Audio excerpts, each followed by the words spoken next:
Olá, muito bem-vindos ao programa, ao nosso podcast Momento MP, o programa semanal do Ministério Público de Santa Catarina.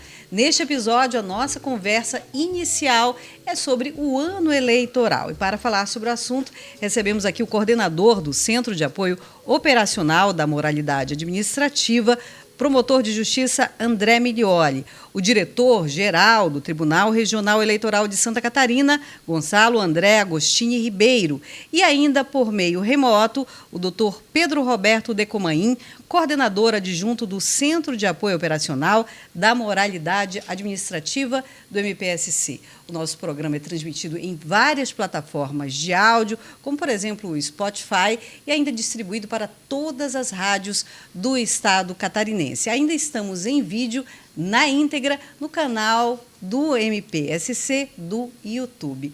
Muito bem-vindos, os senhores. É um prazer recebê-los aqui. E remotamente o doutor Decomain, que está em Itaiópolis. Não é isso, doutor Decomain? Eu começo abrindo aqui esse diálogo, mais uma vez ratificando que teremos outras conversas sobre esse ano eleitoral até outubro, mas para a gente começar falando qual é o papel do Ministério Público dentro de um pleito como esse, de uma eleição municipal. Olá, Marcela. Olá, Gonçalo, grande parceiro do Ministério Público nos processos eleitorais. Também o doutor Decomain, nosso professor eleitoral. É um prazer estar aqui. Antes de mais nada, parabenizar a Consul pela iniciativa, também o doutor Fábio Trajano por esse espaço, esse Momento MP, que tenho certeza que vai ser um cantinho de diálogos muito democráticos. Em nome da equipe, a gente agradece. Obrigado também pelo convite, né? Essa oportunidade de participar. Então, no processo eleitoral, a presença do Ministério Público, do promotor, da promotora eleitoral, ela é extremamente importante, né? Porque, através da sua atuação, isso permite, ou é a luta para garantir a lisura, a legitimidade desse processo eleitoral. E o promotor, em cada circunscrição, em cada zona eleitoral, ele agindo, ele acompanha desde o registro das candidaturas, um pouco antes, as convenções partidárias, e também, durante todo o processo, a propaganda, e coibindo também na fiscalização, até mesmo práticas ilícitas, crimes eleitorais. Por isso a sua importância. Doutor Decomain, o senhor, com toda a sua experiência, como é que o senhor avalia a diferença, por exemplo, entre um pleito geral, né, quando temos Senado, governo, presidência, para um pleito como esse, municipal, e o papel do Ministério Público nesse exato momento, nesse ano? Oi para todos, grande prazer estar aqui conversando com vocês, conversando com todos que ouvem e assistem à produção. Se você faz uma comparação entre o que a gente chama de eleição geral, o nome não é bom, eleição presidencial para senador, governador, deputado federal, estadual, deputado distrital, com a eleição municipal, a primeira coisa que chama atenção é uma diferença muito grande no número de candidatos. Porque agora tem eleição para prefeito, já são 5 mil municípios. Se você tiver só 3 candidatos em cada município, já dá para pensar aí em alguma coisa parecida. Na verdade, tem muito mais. 15 mil candidatos a prefeito, 15 mil candidatos a vice-prefeito. E se você tiver uma média de 15 candidatos a vereador, que tem município que tem muito candidato, município que tem pouco. Se você tiver uma média aí de 15 candidatos a vereador para o município, faz a conta, né? Isso por partido. Então, você faz a conta aí. O número de candidatos é muito elevado. E as disputas, elas tendem a ser bastante acirradas nos municípios também. Às vezes, a diferença de votação é muito pequenininha, é muito curta. Teve exemplos aqui em que o candidato a prefeito, ele teve um voto a mais do que a candidata à reeleição. Isso também é um fator que pode esquentar essa busca pelo voto. Qualquer voto pode fazer a diferença. Então, isso esquenta um pouco mais o processo eleitoral. E nesse processo eleitoral, complementando o que o doutor André mencionou, nesse e em todos, só que quando é a outra eleição, quem faz isso é o Procurador-Geral Eleitoral, que é o Procurador-Geral da República, e quem faz isso são os procuradores regionais eleitorais. Nas eleições municipais, quem faz é o promotor eleitoral. Cada zona eleitoral tem um promotor eleitoral, 5 tem um juiz eleitoral. O Ministério Público ele também pode requerer determinadas coisas da Justiça Eleitoral. Se ele tiver notícia de que um candidato é inelegível, ele pode e deve apresentar um pedido à Justiça Eleitoral de reconhecimento dessa inelegibilidade, seja por inelegibilidade, seja porque ele não atende condição de elegibilidade. Se tem notícia de uma propaganda eleitoral que não deveria estar acontecendo, que aparentemente está fora da moldura prevista daquilo que é possível fazer, pode fazer um requerimento também para que essa propaganda cesse e, eventualmente, também de responsabilização de quem fez a propaganda pela incidência de uma multa, se houver. Se acontece uma pesquisa eleitoral irregular, mesma coisa. Enfim, a fiscalização aí se dá também com a possibilidade de requerer providências da Justiça Eleitoral para corrigir o que, eventualmente, alguém, durante o processo eleitoral, esteja fazendo de maneira errada. Muito bem. Nós estamos recebendo aqui, né, temos o prazer de ter aqui a presença nesse nosso podcast do diretor-geral do TRE Santa Catarina, Gonçalo André Agostini Ribeiro. E antes de começar, o senhor citava que uma das características da participação do Ministério Público é garantir que as regras sejam cumpridas em todos os aspectos, de todas as fiscalizações em todos os âmbitos. É isso mesmo? É isso, e de início eu queria agradecer a oportunidade de estar aqui no Ministério Público, que é um grande parceiro da Justiça Eleitoral, cumprimentar você, Marcela, Obrigada. O nosso mestre, né, doutor Decomain, que tenho o prazer de conhecer há muito tempo, e o doutor André, que também é um parceiro da Justiça Eleitoral. O Ministério Público é um garantidor das regras, inclusive eleitorais. O doutor Decomain estava falando a respeito do papel do Ministério Público, assim como o doutor André. Nós temos em Santa Catarina 100 promotores que têm atribuição, inclusive eleitoral, mas todos os outros também podem atuar, como falou o nosso professor Decomain. E esse número que ele traz, ele é reflexo da característica da eleição. A de âmbito estadual e federal, eu também não gosto da eleição geral, porque não é geral, ela tem em Santa Catarina em torno de 600 a 900 candidatos. Começam 900, terminam 600, 700. Na municipal, nós largamos com 23 mil, 22 mil candidatos para irem às urnas 17 mil. E isso tem um reflexo, porque todo mundo conhece um candidato. E aí as paixões se afloram e a eleição é na comunidade. Então, mais uma vez, como o Ministério Público atua em 100 sedes de zonas eleitorais, que atinge 295 municípios, eles têm uma participação fundamental no processo. Doutor André, a gente passa por um momento agora, digamos assim, é um esquenta para o momento eleitoral, né? Toda essa expectativa de fechamento de calendário e tudo isso, mas o próprio Ministério Público vai passar por um momento de capacitação. Isso é também muito relevante. Sim, Marcela, interessante a tua pergunta, porque atento a todo o movimento, né, no cenário nacional, a chegada maciça do uso de inteligência artificial, da propaganda em mídia, em rede social.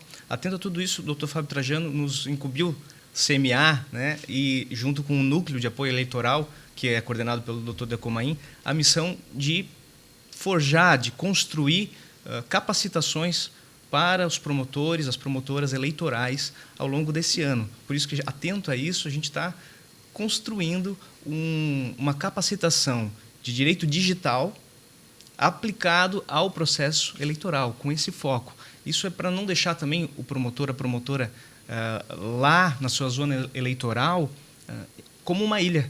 Né? Ele precisa ser alimentado com a capacitação, e são capacitações pertinentes nesse nosso momento histórico da chegada da inteligência artificial, que muitas vezes tem a capacidade, e às vezes, infelizmente, né, de alterar o resultado das eleições. Tivemos já digamos assim, um gostinho do que seria o uso da aplicação de inteligência artificial com fake news, agora com a chegada maciça de deepfakes, né? Por exemplo, nas eleições dos Estados Unidos, a prefeito de Chicago, o vazamento de um vídeo às vésperas da eleição do pleito, ainda que ele tenha sido suprimido com muita rapidez, ele foi compartilhado milhares de vezes, tendo a capacidade de alterar o resultado. Né? E vemos outros casos já recentes também, por exemplo, uma multinacional de Hong Kong, agora 2 dias, em que sofreu um golpe de 125, 126 milhões por conta de uma conferência dentro da empresa em que todos os participantes eram fake, eram forjados, fabricados, e o único real era a vítima, e acabou fazendo transferências. Então, esse assunto nos preocupa bastante, mas com serenidade, com responsabilidade, com capacitação, os promotores e as promotoras estarão preparados para enfrentar esse pleito. Com certeza. Doutor Decomain, do alto da sua experiência, como é que o senhor avalia a presença do Ministério Público quando a gente fala ali de levar os seminários também abertos ao público, né, além dessa capacitação para os membros, para que o cidadão que é eleitor, em última instância, entenda a função do promotor de justiça? Isso, os seminários eleitorais, eles acontecem desde 2008. Eles aconteceram presencialmente em 2008, 2012, 2016 e remotamente em 2020 por causa da pandemia. Esses seminários eleitorais, eles aconteceram a primeira vez em 2008 em 12 sedes dentro do Estado, no Estado de Santa Catarina. A partir de 2012 passaram a ser 13, acrescentou-se mais um local, mais um polo para a realização desses seminários. E eles são divididos realmente em 2 blocos. O matutino, apresentação, conversa, para promotores eleitorais, juízes eleitorais e servidores dos cartórios eleitorais. E no período da tarde, nessas 13 localidades, as exposições são feitas para as pessoas da comunidade. São feitas para os integrantes e dirigentes de partidos, são feitos para os dirigentes municipais, são feitos, enfim, para todas as pessoas que tenham algum interesse ou venham a ter alguma participação ao longo do processo eleitoral. Isso é importante, como disse o doutor André, em relação aos promotores, para que o promotor não se sinta uma ilha, para que o promotor não se sinta isolado.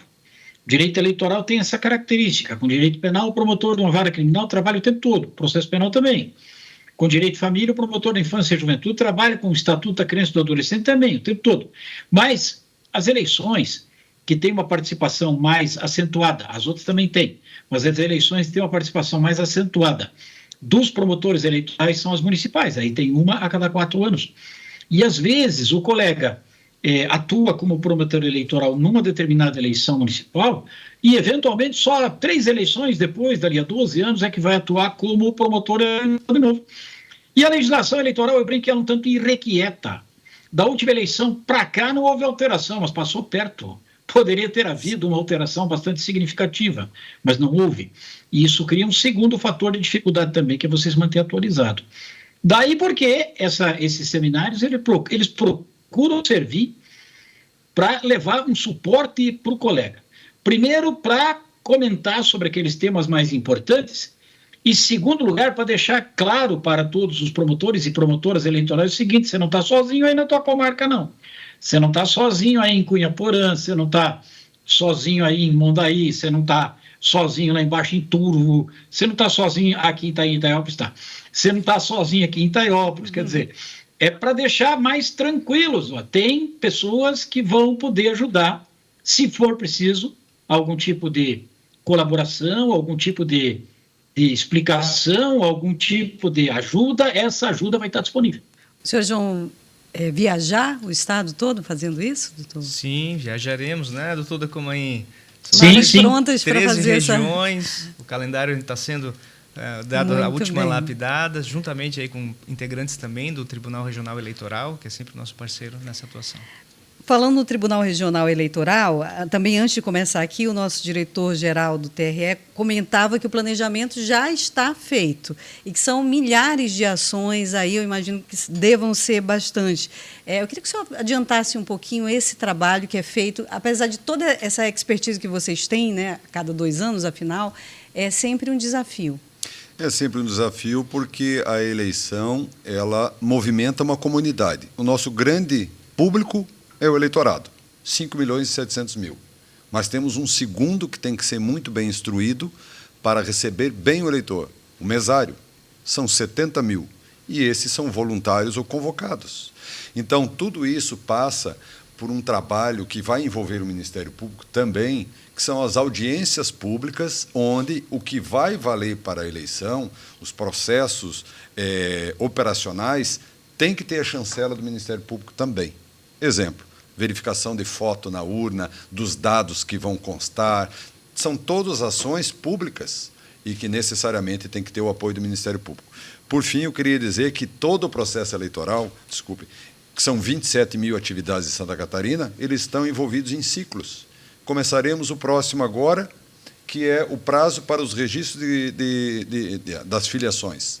Em seguida, passamos o fechamento do cadastro, depois as convenções, depois registro dos candidatos, a eleição, resultado, diplomação, posse. E tudo isso tem que ter a legalização e a legalidade que está na regra, que quem vai fazer essa checagem é o Ministério Público. Vamos falar um pouquinho de e-título. Eu gostaria de que tanto o Tribunal como o Ministério Público, a gente escorresse um pouquinho sobre esse assunto. Queres começar? É uma ferramenta hoje, um serviço disponibilizado ao cidadão, que permite que ele tenha isso hoje no seu smartphone. Tem vários serviços que estão ali. Antes, tanto o doutor André como o doutor Decomain falavam sobre o uso da inteligência artificial. Nós vamos usar esse ano, seja no registro de candidaturas, na prestação de contas e também no combate às desinformações. Então, hoje nós temos instrumentos que facilitam o autoatendimento. É importante lembrar que até dia 8 de maio é o prazo para o cadastro eleitoral, né? E então é uma data muito importante para o eleitor, sobretudo, porque se ele eventualmente vai fazer a sua primeira inscrição, primeiro título, né? Que antigamente era em papel, não temos mais a cédula, ou efetua a troca de endereço no seu domicílio, ou a troca do endereço de votação, se ele tem alguma pendência, essa data, a comunidade, é uma informação muito importante, né? E para nós também, enquanto promotores e promotoras eleitorais, mas que também somos eleitores, né? Então, até dia 8 de maio, a gente precisa estar com a situação regularizada. E o e-título, para quem já fez o sistema de biometria, você pode regularizar a sua situação sem sair de casa, baixando o e-título, tanto no sistema iOS ou Android.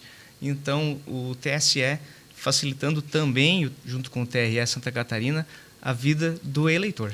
Nos parece, como eleitores, que sempre o pleito ou as eleições nos trazem um momento avante. É como se a eleição nos proporcionasse um primeiro deguste ali de algo de tecnologia. Foi assim, né, com essa evolução. O senhor acredita que vai ser assim também nessa eleição municipal de 2024, doutor Decomain?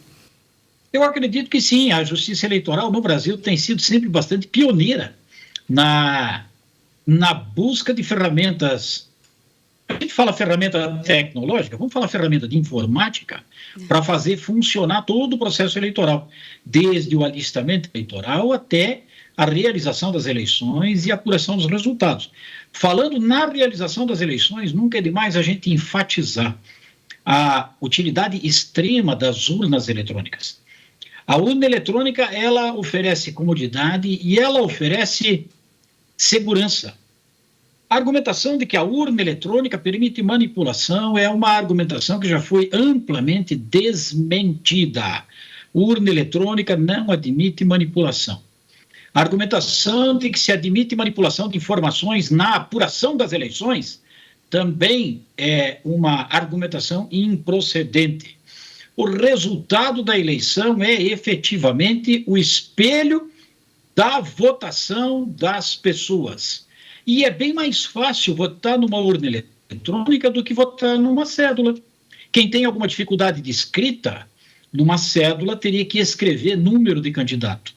Poderia fazer um xizinho no nome, em frente ao nome, no quadradinho, em frente ao nome do candidato, mas isso só para prefeito.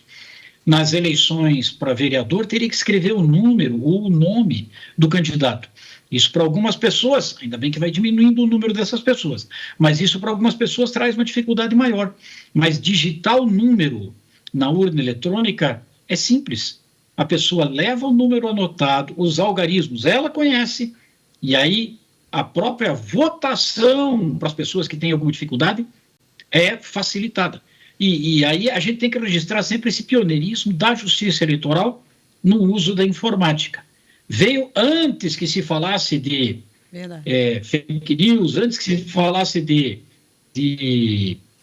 antes que se falasse de notícia falsa, antes que se falasse de fake news, antes que se falasse de inteligência artificial, O próprio TSE, há quase 30 anos atrás, já trabalhava com isso. E esse ano a gente vai ter um novo exemplo do funcionamento bom de toda essa sistemática eletrônica. Muito bem, a gente vai ter alguns prazos assim que a gente já pode destacar, como, por exemplo, em maio, cadastro eleitoral, domicílio eleitoral e prazo de filiação em abril. É isso, né? 6 de abril. Eu queria que o senhor falasse um pouquinho desses próximos prazos e que a população e os candidatos, que são muitos, a gente viu, né? Milhares que vão ter aí em todos os municípios de Santa Catarina, devem estar atentos. Nós teremos a alteração da presidência do Tribunal de Santa Catarina, dia 8 de março, quando assumirá a desembargadora Maria do Rocio e deixará a presidência do desembargador Alexandre Divanenko. Então, a gente já está atuando com esses prazos, porque o primeiro e mais simbólico é esse de abril, que é o prazo para que as pessoas estejam filiadas se desejarem concorrer nessa eleição. E haverá uma campanha da Justiça Eleitoral, em específico, a desembargadora Maria do Rocio quer enaltecer para que as mulheres participem do processo. Afinal, é a maioria do eleitorado e também pode ser das candidaturas. E logo em seguida, 8 de maio. 8 de maio é um prazo final para que quem quer participar do processo eleitoral esteja regular. Então, se até o dia 8 ele regularizar a sua situação, ele poderá participar da escolha dos próximos dirigentes. Mas, se não, ele vai ficar na situação anterior, ou seja, não transferiu, não regularizou, enfim.